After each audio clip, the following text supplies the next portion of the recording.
Hello everyone, Mithun the helpline আমাদের education YouTube channel এবং আমাদের ফেসবুক পেজ মিঠুন সরকার থেকে সকলকে স্বাগত জানাই। দেখুন, আমরা পরিষ্কার দেখতে পাচ্ছি যে ভোটের আগে প্রাথমিক শিক্ষক নিয়োগ কমপ্লিট করতে পারছে না সরকার, কারণ যেভাবে চলছে তাতে নিয়োগ কমপ্লিট হচ্ছে না। আমরা কি একবার শেষ চেষ্টা করে দেখতে পারি? আমরা দেখলাম একটা সংগঠন বা কয়েকটা সংগঠন তারা শুধুমাত্র একটা দলকেই আজ 17 বছর ধরে তেল মেরে আমরা কিন্তু কিছুই পাইনি, না 50,000 শূন্যপদ পেয়েছি, না ভোটের আগে নিয়োগ পাচ্ছি। রিক্রুটমেন্ট চলছে, যেভাবে যে প্রসেসিং এ চলছে, যেভাবে চলছে এটা কিন্তু ভোটের আগে এই নিয়োগ কমপ্লিট করা সম্ভব নয়।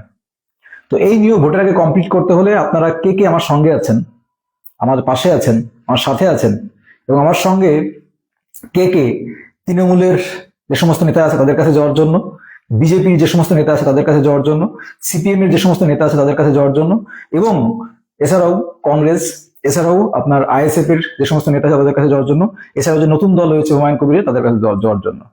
দেখুন, আবার বলছি, যদি ভোটের আগে আমাদের নিয়োগ করাতে হয় তাহলে প্রত্যেকটা দলকে সক্রিয় করে তুলতে হবে।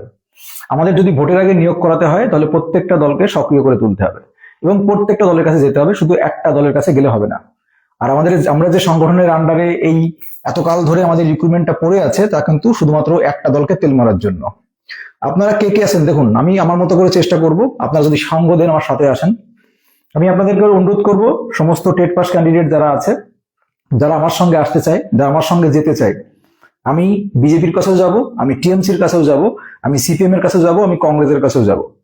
এবং আমাদের যে মূল বক্তব্য, মূল দাবি থাকবে, আমরা বিরোধীদের দিয়ে এই কথা সোশ্যাল মিডিয়ায়, বিভিন্ন পত্রপত্রিকায় এবং বিরোধী দলের নেতারা যারা আছে সমস্ত নেতাদের এই বক্তব্য দেওয়াতে এবং তাদের ইস্তাহারে যেন এরকম উল্লেখ থাকে যে মিনিমাম 50,000 শূন্যপদ এবং ভোটের আগে নিয়োগ সম্পন্ন করতে হবে। এরা 8-10 বছর ধরে বঞ্চিত।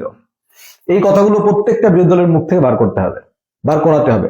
আর তার জন্য যারা যারা আমার সঙ্গ দেবেন বা সাথে থাকবেন তারা অবশ্যই ভিডিওটাকে সবার কাছে ছড়িয়ে দিন। আর দ্বিতীয় কথা, যারা টেট পাস করে আছেন বা ইন্টারভিউ দেবেন, যাদের বিভিন্ন যে দলই হোক, আপনি টিএমসির নেতা হন, বিজেপির নেতা হন, সিপিএম এর নেতা হন, যে দলের নেতার সঙ্গে কারোর লিঙ্ক আছে তারা অবশ্যই সে অন্তত ব্যক্তিগতভাবে আমার সঙ্গে যোগাযোগ করবেন। ধরুন আপনার বিজেপির কোনো বড় নেতার সঙ্গে লিঙ্ক আছে, অবশ্যই আমার সঙ্গে কন্ট্যাক্ট করুন। সিপিএম এর বড় নেতার সঙ্গে আপনার লিঙ্ক আছে, যোগাযোগ করতে পারবেন সহজে, অবশ্যই আমার সঙ্গে কন্ট্যাক্ট করুন। অবশ্যই আপনার টিএমসির বড় নেতার সঙ্গে লিঙ্ক আছে, অবশ্যই আমার সঙ্গে যোগাযোগ করুন। অবশ্যই আপনার হুমায়ুন কবিরের সঙ্গে সরাসরি লিঙ্ক আছে, আমার সঙ্গে যোগাযোগ করুন। আমরা সবাই মিলে, আমাদের যে টেলিগ্রাম গ্রুপ আছে, আমাদের যে হোয়াটসঅ্যাপ গ্রুপ আছে, আমরা সবাই মিলে আমরা কিন্তু যাব। তাছাড়া আমরা যে সংগঠনের অপেক্ষায়, সংগঠনের আশায় আগে দীর্ঘ 8-10 বছর শেষ করেছি, আমরা কিন্তু কোনো ফল পাইনি। এবার আমাদেরই কিন্তু পথ খুঁজে বার করতে হবে। আবার বলছি, এই ভোটের আগে যদি আমরা রিক্রুটমেন্ট না করাতে পারি তাহলে কিন্তু সব শেষ। ভোটের আগে যে কোনো মূল্যে আমাদের রিক্রুটমেন্ট কমপ্লিট করাতেই হবে।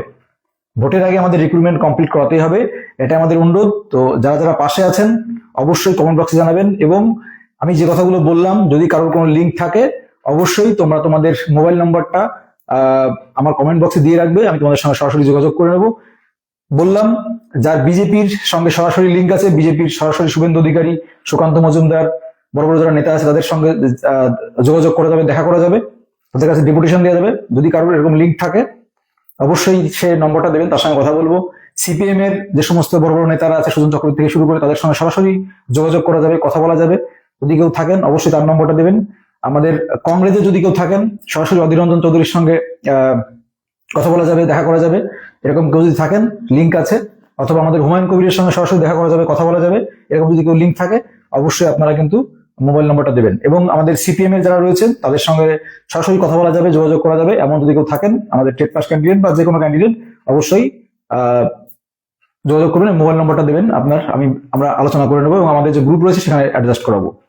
এছাড়াও আমাদের টিএমসির যারা রয়েছেন, টিএমসির যে সমস্ত নেতারা রয়েছেন, টিএমসির কাছে তো অবিরতভাবে এই সংগঠন যেই চলেছে, মানে কতবার গিয়েছে তার ঠিক নেই। তো আমরা আবার যাবো, আমরা বলছি না যাবো না, অবশ্যই যাবো, কারণ টিএমসির কাছে অলরেডি অভিষেক বন্দ্যোপাধ্যায়ের কাছে, মমতা ব্যানার্জির কাছে বহুবার যাওয়া হয়েছে, আবার যাবো। কিন্তু আগে বাকি যেগুলো রয়েছে এগুলো আমরা কমপ্লিট করবো। তো যারা আমার সঙ্গে আছেন, পথে আছেন, তারা অবশ্যই এই ভিডিওটাকে সবার কাছে পৌঁছে দিন, এবং আমরা এর শেষ না দেখে ছাড়বো না। এবং ভোটের আগে রিক্রুটমেন্ট করা, আবার বলছি, আমরা কিন্তু ভোটের আগে যদি এই নিয়োগ শেষ না করাতে পারি তাহলে কিন্তু এই নিয়োগ 27 সালের আগে হবে না। 27 সালের আগে হবে না, ভোটের আগে যদি এই নিয়োগ কমপ্লিট না হয়। আর ভোটের আগে এই নিয়োগ কমপ্লিট করানো সম্ভব, তার জন্য কিন্তু সবাইকে আসতে হবে। শুধু আমি বলে দিলাম আর সবাই হাত ঝেড়ে নিলাম তাহলে কিন্তু হবে না। সবাইকে আসতে হবে, সবাইকে ঐক্যবদ্ধভাবে যদি এগিয়ে চলুন তাহলে অবশ্যই বিরোধীরা যদি প্রসঙ্গটা তোলে যদি তাহলে তাহলে কিন্তু আমরা এর একটা ফল পাবো, না হলে কিন্তু কোনো ফল পাবো না। আবার বলছি, বিরোধীরা যদি এটা নিয়ে সোচ্চার না হয়, এটা যদি আপনাদের সমস্ত জায়গায় যদি প্রচার না হয় তাহলে হবে না, এটা মাথায় রাখবেন। এবার আপনাদের উপর ডিপেন্ড করছে কি করবেন।